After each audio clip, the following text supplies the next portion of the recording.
It was sunny and hot, and the wind was stirring the heads of barley in the fields. It was a pretty much perfect summer day. The hay crops are beginning to get harvested, and the algae on the sloughs is blooming like crazy. Barely 2 months ago, this slough was completely dry. Now, well, I guess it's not the prettiest, but I do love those patterns. The canola is blooming too, although the light wasn't the best to bring out its color. The foxtails, though, they just shimmered.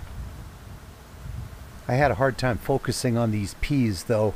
The sweat was running in my eyes and I could barely see. But man, they're pretty. The wind was picking up as the day got hotter, but it sure made interesting patterns on the fields. I love how these ripples just travel along. And how the water arches out from sprinkler heads and paints rainbows across the sky. I'd left a little bit later in the day than I usually do because I wanted to get to McGregor Lake and kind of wait out the afternoon. The forecast called for a clear sky overnight, and with the Milky Way popping up, I wanted to get some pictures. In the meantime, it was fun just to watch the gophers and the swallows sitting on the fence lines,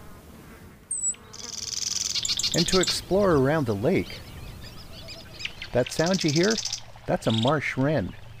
Tiny, but man, what a voice. The late afternoon light was gorgeous, like it always is. This yellowlegs was hunting in a nearby slough, and a baby killdeer went out for a walk. Tiny and fluffy, man, they're so cute. The light was beginning to turn golden.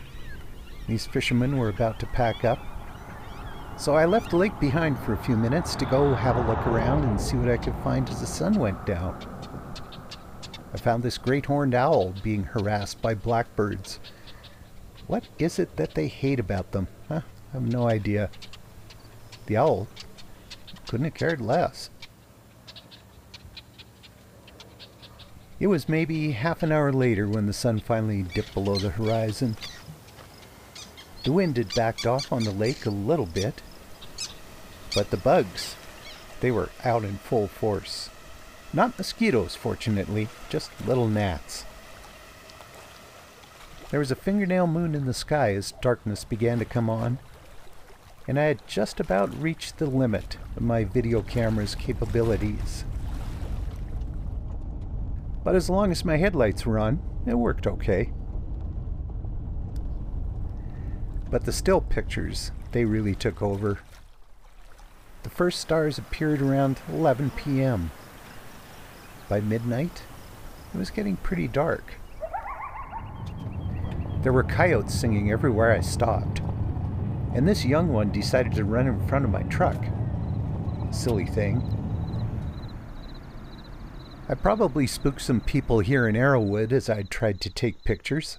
Sorry about that, it was just me driving around. The sky was gorgeous. A surprise here, a little bit of aurora popped up.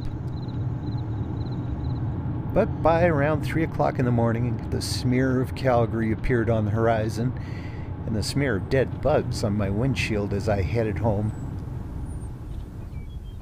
But any day in the country is a wonderful day, especially if you're out there as night falls.